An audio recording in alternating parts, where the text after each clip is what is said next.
What's the meaning of backpedal?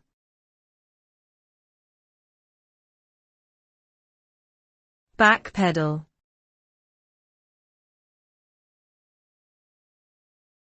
Backpedal.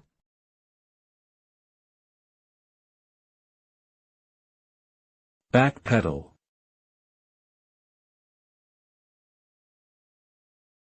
Backpedal.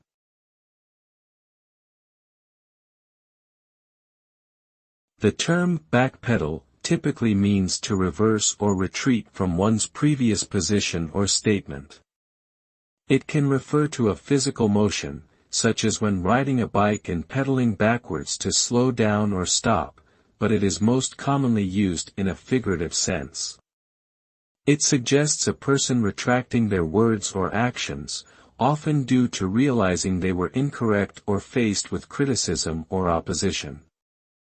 Backpedaling can also be seen as a defensive maneuver to avoid further conflict or scrutiny.